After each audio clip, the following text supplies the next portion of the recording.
네, 시청자 여러분 안녕하십니까. 출발 마케돈 예민수입니다. 7월 17일 화요일입니다. 제한절인데 법정 공휴일이 아니어서 좀 체감은 적은 것 같죠. 그리고 폭염이 계속되는 상황 가운데 주식시장은 좀 소강 상태로 접어들었네요. 어제 우리도 기관들 매도로 주가가 좀 밀려서 2,300에 턱걸이를 했었고요. 미증시도 오르긴 올랐지만 오르락내리락 하다가 다우지수는 조금 올랐고 나스닥은 조금 밀린 상황들로 전반적으로는 조금 쉬어가는 분위기였다고 볼 수가 있겠습니다. 미증시는 유가 하락한 게 좀 부담이 됐고요. 또 금융주는 올랐다는 얘기도 있는데 결국은 조금 지수 자체가 쉬어간다고 하면은 종목별로 또 이제 어떤 종목을 공략해봐야 될지에 대한 생각들을 가지게 될 거고요. 지수는 크게 좀 안 밀릴 거라는 생각들이 높긴 한데 여전히 좀 조심스러운 그런 국면이죠. 종목 이야기들도 하고요. 전략도 세우도록 하겠습니다. 출발 마케돈 1부 지금부터 시작합니다.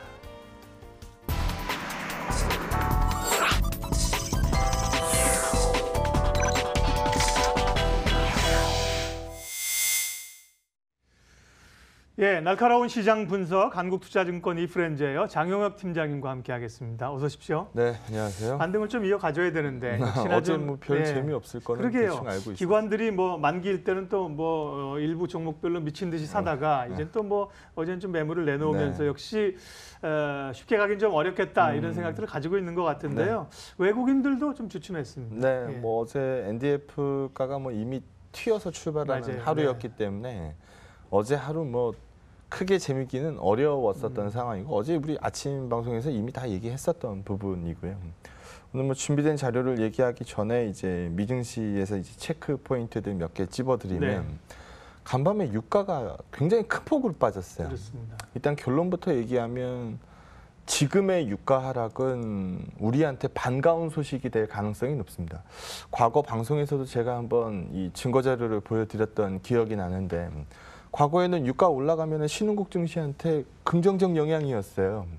근데 올해 들어서는 얘기가 달라요. 왜냐하면 연준이 발걸음 빨라질 수 있다라는 이 이슈가 물가에서 나오고 있기 때문에 이 물가 자극시키는 원유 상승이 나올 경우 연준을 추가적으로 자극하게 될 거고 이게 신흥국 통화를 오히려 반대로 누르면서 과거에는 유가 올라가면 신흥국 쪽에 긍정적 영향이었지만 올해는 아니었습니다. 그 자료를 제가 지난 방송에서 보여드렸었죠. 근데 지금 트럼프 대통령도 오펙에다가 유가 내려라라는 얘기 많이 했고요. 그래서 지금 유가 하락의 이유로는 이란산 원유 수입 제재에 대해서 일부 유해 국가들 지정할 수 있다라는 얘기가 나왔고 항상 나오는 얘기입니다만 미국의 전략적 비축류 좀 풀릴 수 있다 이런 얘기들. 유가가 4.2% 빠졌고요.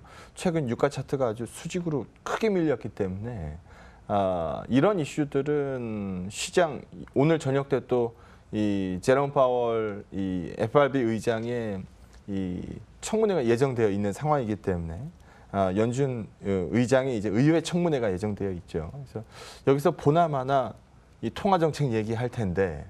이 물가가 계속 자극받고 있지 않습니다라는 이슈가 튀어나온다라고 하면 연준을 좀 추가적으로 매파적으로 나갈 가능성을 제한적으로 만드는 거니까 결론적으로 말씀드리면 어제 이 유가 크게 하락한 부분은 우리 시장 입장에서 봤을 때는 나쁜 뉴스 아닙니다.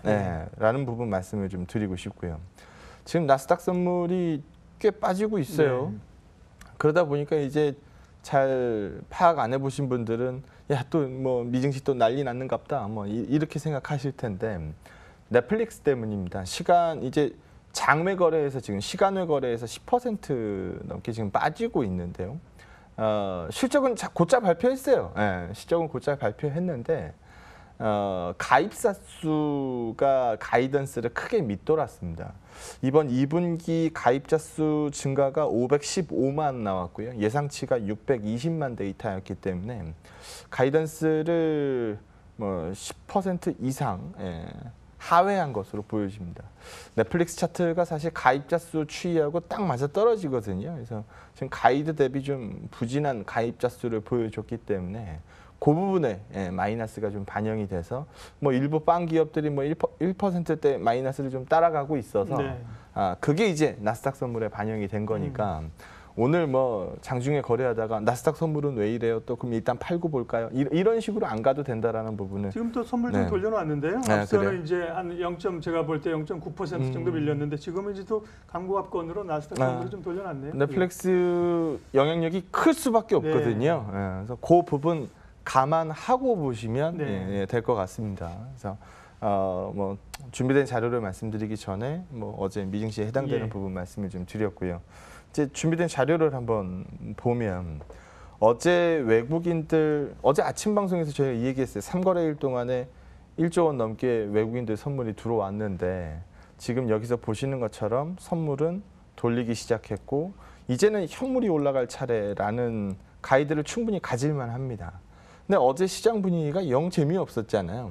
근데 만약 어제 같은 분위기에서 외국인들이 한 4, 5천억 다시 털어먹고 나갔다. 그러면 뭐 실망감이 이루 말할 수 없겠죠. 근데 어제 외국인들의 선물 수급은요. 763억 매수입니다. 그러니까 어제 시장 분위기 썩 재미없을 때도 외국인들 다시 요 몇 거래일 동안에 모았던 선물을 풀어내지 않았다는 얘기죠. 그래서 어제 시장 하락에 큰 의미를 두지 않는다라는 부분을 말씀을 좀 드리고요. 간밤 NDF가 85전 빠져서 뭐 1127원, 70전 정도 나왔으니까 $1의 레벨 자체가 높죠. 뭐 그건 뭐 부인할 수 없는 사실입니다. 그래서 지금 전일 같은 경우에 갭 상승으로 출발했고 일부 음봉을 만들어 놓은 상황인데 이 분위기에서 만약에 외국인들 매도세가 뭐 좀 쉬게 나갔으면 뭐 이렇게 매도가 나갔으면은 사실 일부 또 실망을 할 수가 있는데 어제 외국인 매도 총량 450억입니다. 최근 들어서 여기서 보셨던 것처럼 외국인 수급이 몇 개월째 재미가 없고요. 네. 뭐 우리 환율하고 띄어서 생각할 수는 없는 이슈이기 때문에 높아져 있는 $1 레벨을 좀 떨궈내야 되는데요. 근데 지금 뭐 주변의 상황들이 뭐 이런 부분들을 뒷받침하지 못했기 때문에 지금 뭐 탄성 자체가 떨어져는 있습니다만 요즘 뭐 계속 말씀드렸던 것처럼 2200 깨고 내려갈 가능성보다는 위로 바운드를 제가 이격도 얘기를 많이 했었으니까요. 그렇죠. 예. 이격도 부진했었던 부분들은 지금 다 채웠거든요. 그래서 제대로 된 반등이 나왔고 지금 여기서 다시 후퇴할 거냐 아니면 조금 더 이어갈 거냐라는 부분을 고민하고 있는 증시다라고 보시면 될 것 같습니다. 큰 그림으로 본다라고 하면 이제 뭐 신흥국 쪽의 주식형 펀드라든지 뭐 선진국 쪽의 주식형 펀드라든지 뭐 하이힐드까지 해서 이 소위 말해서 위험 선호도 필요로 하는 자산들이잖아요. 그래서 이쪽들이 여기서 보는 것처럼 유출세가 크게 줄거나 유입으로 바뀌거나 하는 모습들을 보여주고 있는 상황이기 때문에 뭐 위험 선호도 측면에서는 뭐 피크아웃 얘기를 할 수 있을 것 같습니다. 그래서 뭐 소위 무차별 묻지맘에도 식으로 흘러갔었던 시장 분위기가 다시 재현될 가능성은 굉장히 제한적이고 옆에서 보는 것처럼 서프라이즈 인덱스의 기준점은 눈높이거든요. 그러니까 우리가 일반적으로 알고 있는 지표들 뭐 기준점이 100이에요, 기준점이 50이에요 이렇게 딱 정해져 있는 게 아니고 이 서프라이즈 인덱스는 눈높이보다 잘 나오면 플러스 값이고 눈높이보다 못 나오면 마이너스 값이거든요. 그래서 낮아졌었던 눈높이를 최근 또 빠르게 충족을 하고 있는 상황이기 때문에 위험 선호도 측면에서 피크아웃 얘기가 나온다라고 하면 대한민국 과하게 밀렸다라는 인식은 우리 모두 다 공감하는 부분이거든요. 그래서 그 부분에서 자연스러운 반등을 좀 더 이어갈 가능성이 있다. 외국인들 수급이 부활해야 탄성이 붙을 텐데 외국인들 수급이 아직 현물단에서 따라가지 않았기 때문에 탄성 자체가 뭐 배부르지는 않아도 과거 같은 묻지마 매도식으로 쏠려 내려가는 분위기는 아닐 것이다 라고 말씀드리겠습니다. 네, 시장 진단부터 했습니다. 전반적으로 말씀드린 것처럼 조금 지수 측면에서는 이제 속도 조절을 하는 뭐 크게 올라가기도 사실 뭐 모멘텀을 찾기 어렵고요. 네. 밀려 내려가는 국면도 좀 진정이 된 것 같으면 결국은 이제 종목 쪽에 눈길을 좀 줘야 되고요. 그런 얘기 종목 이야기를 이번 주 어제도 하기 시작했는데 네. 오늘도 이어서 해주신다고요? 네, 요즘 사실 저처럼 시장을 매일 얘기해야 되는 사람 입장에서는 시장 얘기하는 것보다 종목 얘기하는 게 훨씬 낫습니다. 네. 뭐 그나물의 그박 같은 시황 얘기하는 거 뭐 듣는 사람도 재미없을 거 아니에요. 네, 얘기하는 사람도 재미없는데 듣는 사람은 얼마나 재미없겠습니까? 그래서 종목 얘기하는 게 맞다라고 보고요. 어제 뭐 서플러스 글로벌 같은 경우에 뭐 굉장히 작은 기업인데 예, 요즘 그런 똘똘한 기업들이 잘 먹히는 것 같아요. 예전에 EM텍도 그랬고 그래서 요즘 그런 쪽으로도 뭐 이 낙폭이 과대했었거든요. 예, 가치 대비해서.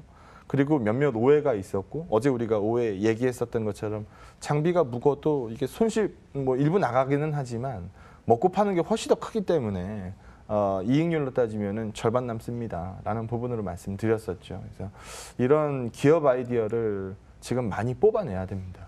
왜냐하면 그냥 휩쓸려서 내려갈 때는 다 같이 내려가지만 이게 진정되고 나면은 진짜 가치 있는 주식들에 대한 이 저가 매수 의지가 올라올 거 과거에 비해서 크게 올라올 거기 때문에 죽어 있는 기업 살 가능성보다는 바닥바닥 살아있는 좀 기업 가치가 매력적으로 살아있는 기업을 살 가능성이 높죠. 그래서 종목 공부를 많이 할 필요가 있습니다. 지금 시장이 어떻게 보면은 큰 기회라고 볼 수 있죠. 주식시장에서 가장 큰 기회는 주가가 많이 빠졌을 때입니다. 그러니까 너나 할 거 없이 빠졌을 때가 가장 좋은 타이밍이에요. 그때는 내가 들고 있는 별로 안 좋았던 종목도 빠졌고 좋은 종목도 빠졌고 그러면 바깥칠 수 있거든요. 근데 좋은 종목들은 저 위로 올라가 있고 내가 들고 있는 안 좋은 기업만 빠져 있으면 이건 교체 매매가 어려워요. 그러면 이 주식 굴리기가 굉장히 어려워지잖아요. 근데 지금은 다 같이 밀려 내려왔으니까 이럴 때는 종목 교체하기 참 좋은 타이밍입니다. 그래서 좋은 기업들 얘기를 많이 해야 되겠죠. 첫 번째 이 종목 얘기는요. 전일 기관들 매수 넘버1 그룹이 혹시 어딘지 아신가요? 전일 기관들 매수 넘버1 기업. 현대자동차 그룹. 네, 현대차 그룹입니다. 그래서 요즘 조심스럽게 얘기 다시 나오고 있죠. 뭐 과거에 제가 방송에서 이 얘기를 했는지 모르겠는데 이 자동차 최고의 애널리스트는 김상조 위원장입니다. 네, 뭐 틀린 얘기 아닐 거예요. 김상조 위원장이 한번 건드릴 때마다 현대차 주가가 굉장히 좋았거든요. 왜냐하면 지배구조 이슈에 대해서 계속 건드려 왔었기 때문에 김상조 위원장이 얘기할 때마다 공정거래위원장이 얘기할 때마다 현대차 그룹 주가가 들썩들썩 했었습니다. 요즘 그 분위기가 다시 나오고 있고요. 그러다 보니까 시장에서는 지난번에 이제 이 시장에서 외면받았었던 이 지배구조 개편안이 다시 좀 가다듬어서 재추진될 것 같다라는 얘기가 솔솔 피어나옵니다. 최근 연기금 중심으로 해서 기관들 수급이 빠르게 돌아 나오고 있는데요. 여기 자료 하나 보시면은요. 지금은 모비스 주주 따로, 글로비스 주주 따로죠. 근데 과거 안으로 봤을 때는 이 모비스를 쪼개냅니다. AS 부분이 사실상 이 괜찮은 사업부인데 요거 잘라내가지고 누구한테 줘버려요? 글로비스랑 합병을 시켜버리죠. 그러면서 나중에 기아차가 들고 있는 모비스 지분과 스왑 처리를 통해서 이 정의선 이 부회장의 지분을 높이는 이 구조를 얘기를 하고 있었습니다. 현대차 입장에서는 반드시 통과시키고 싶었던 이슈일 거예요. 근데 재밌는 사실 하나 알려드리면 과거에 현대차 자사주 매입에 발표가 됐는데 현대차 자사주 매입 발표될 때 그거 언제서부터 산다 그랬어요? 지금 당장. 근데 현대모비스 자사주 매입이 뒤이어서 발표가 됐죠? 그건 언제 산다 그랬어요? 내년부터 산다는 얘기거든요. 그럼 시장에서 이렇게 생각할 거 아니에요. 뭐야? 현대차는 지금부터 매입하고 모비스는 니네들 주머니에 들어가고 난 다음서부터 사는 거냐. 여기서부터 시장의 핀트가 아예 빵 나가버린 겁니다. 그래서 시장에서 이거 찬성받기 어렵다. 너무 글로비스 쪽으로 기울었다라는 인식이 있었고요. 그러면서 이제 결국은 엎어졌죠. 결국은 엎어지면서 모비스 주가도 다 내뱉고 글로비스 주가가 뭐 특히 오른 부분 이상으로 내뱉었으니까요. 근데 이게 결과적으로는 그 카드 말고는 해결할 수 있는 방법이 없거든요. 그래서 다시 한번 어루만져서 아마 시장에다가 다시 들이밀 것으로 보여집니다. 그래서 글로비스는 정의선 부회장의 어떻게 보면 레버리지를 일으킬 수 있는 대표적 자산이고 뭐 비상장사 중에 뭐 현대 엔지니어링이나 뭐 이런 부분들 정의선 부회장의 시드머니로 작용될 수 있겠습니다만 스왑 처리를 통해서 모비스 지분율을 확보할 수 있는 여전히 제일 큰 카드는 글로비스라는 점입니다. 뭐 주가가 워낙 많이 빠졌기 때문에 이 자리에서 관심권들이 다시 부활하고 있는 시점으로 보면 좋을 것 같고요. 시점의 차이가 분명히 존재할 거예요. 지금 시장 참여자들 중에 누구도 현대차 지배구조 개편안이 몇 월 며칠 몇 시에 시장에 뛰어나올 겁니다. 이거 모릅니다. 그렇죠. 예. 뭐 아무도 모르잖아요. 근데 이 분위기 자체는 알고 있는 거죠. 그래서 이거 오래 밀어놓기 어렵다라는 이슈는 다들 공감하고 있는 거고, 조만간 얘기를 다시 꺼낼 것 같다라는 가이드들은 뭐 충분히 많이들 갖고 있는 상황입니다. 그래서 지금 이 표를 하나 보시면 이게 PBR 밴드인데요. 과거에는 글로비스의, 네. 글로비스의 PBR 밴드인데 과거에는 4배 넘게 받았어요. 네. 사실 4배 넘게 받으면 이거 주가 싸게 거래되고 있다라고 얘기 절대 못 합니다. 그렇죠. PBR이 내리면. 네. 많이 받았다, 많이 쳐졌다, 시장이 많이 그렇죠. 쳐졌다 이렇게 얘기하는 거죠. 그때 우리가 늘상 얘기했었던 이슈가 뭐였나요? 정의선 부회장 주머니에 뭐가 들어있는지 잘 봐라. 그거하고 따로 가겠냐? 라는 논리였습니다. 근데 지금은요. 오랜 시간이 흘러서 다 뱉어낸 상황이고 1배 수준의 PBR입니다. 그러면은 지금 여기는 추가적으로 시장에서 처준값이 없다는 얘기거든요. 그래서 지금 이 자리에서 그래도 결국은 글로비스 카드를 활용할 수밖에 없다라는 쪽으로 흘러가게 된다면 뭐 이쪽은 또 당연히 뭐 반등의 이유를 찾지 않겠습니까? 그래서 최근 현대차그룹의 반등이 재차 시작됐고 그중에 가장 큰 반등을 끌고 가는 거는 현재로서는 글로비스입니다. 그래서 여기도 뭐 최근 시장 뭐 종목들 아이디어로 한번 얘기를 한번 해보고요. 근데 현대차 그러면 지난번에 이제 이 지배구조 개선을 발표했을 때 글로비스는 사실 하루 반짝하고 밀렸어요. 네. 그래서 결국은 글로비스보다는 물론 좀 몰아주긴 했지만 중장기적으로 봤을 때는 모비스다. 모비스가 더 이 핵심에 서 있지 않느냐 이런 생각을 갖게 되는데 예전에 그때 제가 방송에서 말씀드렸던 게 모비스는 시차가 존재하고 글로비스는 논란이 존재합니다라고 이제 방송을 했었던 기억이 나는데요. 이거 누가 봐도 글로비스 몰아주기거든요. 네. 그래서 중장기적으로는 모비스가 좋아지는 그림이 맞죠. 언제부터? 정의선 부회장 주머니에 들어가고 난 다음서부터. 그래서 시점 차이가 일부 있기 때문에 뭐 이번에도 초기 반응은 글로비스 쪽으로 몰릴 수밖에 없다라고 보고 있고요. 지금도 뭐 시장에서 반등각도 보면은 글로비스가 훨씬 더 강하죠. 그래서 그 부분으로 이해하시면 될 것 같습니다. 네. 그리고 오늘은 뭐 지배구조 특집으로 예비를 한번 이어가 보죠. 좋아요. 예. 삼성바이오로직스가 우리 그냥 툭 까놓고 얘기해서 우리 이거 발표 난 날도 우리 얘기를 했었는데 지금 상장 폐지 우려는 없어졌잖아요. 그렇죠. 예. 거래 정지 우려도 없어졌잖아요. 그렇죠. 예. 1년 넘게 끌고 오던 거를 다시 한번 또 1년 넘게 끌고 갈 수 있다라는 뭐 불편함이 남은 거지. 적어도 제일모직 뭐 삼성물산 합병 시점까지 거슬러 올라가 가지고 해치지 않겠다라는 얘기 아닙니까? 그러면은 이 자체만으로 삼성 바이오로직스를 얘기하는 게 아니고 뭐 삼성 바이오로직스 사실 최악의 케이스를 벗어냈기 때문에 뭐 나쁘다라고 얘기할 수 없죠. 근데 지금 이 사태를 보고 안도의 한숨을 쉬는 쪽이 있을 거예요. 삼성물산 뭐 까발려지지 않게 됐잖아요. 삼성전자 뭐 여기도 마찬가지일 거고요. 그래서 삼성바이오로직스 사태 표면으로만 읽으면 불확실성이 연장이지만 조금 리얼하게 읽으면은 최악의 케이스는 피했다라고 읽을 수 있는 자리니까요. 여기서 보시는 것처럼 삼성물산이 재빨리 움직여야 되겠죠. 김상직 위원장이 자꾸 자극하잖아요. 그래서 이 물산을 쪼개서 갈 건지 아니면은 삼성생명을 쪼개서 움직일 건지 어느 쪽으로 움직일지 사실 잘 모르겠습니다. 하지만 중요한 건 분명히 움직일 거라는 점이고요. 이번 2분기 실적 발표일에 저는 뭐 누차 여러 번 말씀드렸습니다만 삼성전자 잔여분 자사주 소각이 발표될 걸로 보니까요. 그래서 그 시점 이후서부터 또다시 삼성 지배구조 쪽으로 관심이 모아질 가능성도 존재하는 상황입니다. 또 하나의 지배구조를 말씀을 드리면 요즘 SK, 뭐 제가 어제도 SK텔레콤 말씀을 좀 드렸습니다만 SK텔레콤을 쪼갤 거다라는 부분에 대한 시장 인식은 충분히 있어요. 대신 시점을 모르죠. 그래서 머지 않을 거다라는 부분으로 설명을 드리고 있는 상황이고 왜 요즘 가만 생각해 보시면 SKT가 왜 요즘 비통신 부분에다 저렇게 신경을 쓸까라는 부분을 한번 생각해 보면 됩니다. 요즘 ADT 캡스 3 부분도 시너지를 얘기합니다만 사실 통신과는 거리가 멀죠. 그리고 11번가 분사 때리는 부분도 이것도 통신과는 거리가 먼 이슈입니다.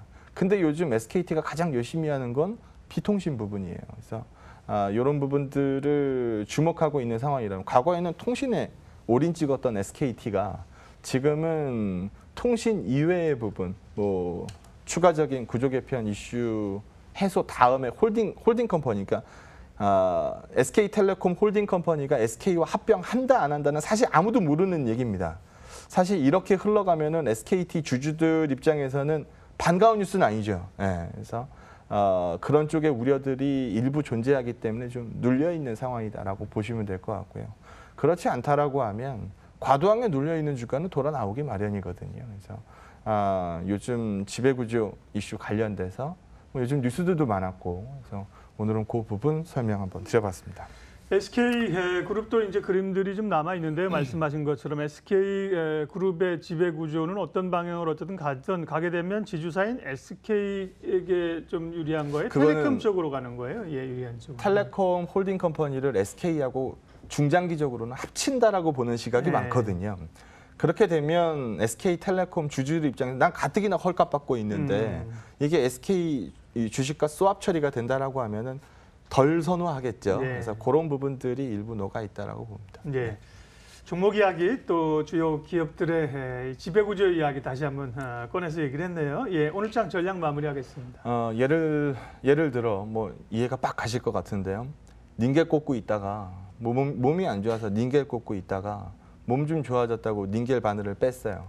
그리고 나서 마라톤 뛰라고 하면 이 환자 나고 합니다. 그럴 수밖에 없어요. 그래서 지금 사실 닌겔 꽂고 있었던 안 좋은 시장 분위기였고 이제 좀 밑에서 돌아 나오는갑다라고 바늘 뺄까 말까 하고 있는 찰나에 여러분들은 시장한테 마라톤 뛰라고 얘기하고 있지는 않은지 한번 쳐다보시면 좋을 것 같습니다. 그래서 회복 기간이 필요한 거고 부진했던 시장에서 좋아지는 시간이 필요한 거고 하락 방향으로 가속을 붙였던 시장이 유턴을 돌리는 시간이 필요한 거니까 지금은 자연스럽게 그 시점으로 읽는 게 좋을 것 같습니다. 예, 오늘도 첫 코너 시장 분석했습니다. 장용혁의 마켓 시그널 한국투자증권 장용혁 팀장님 함께했습니다. 수고하셨습니다. 네, 고맙습니다.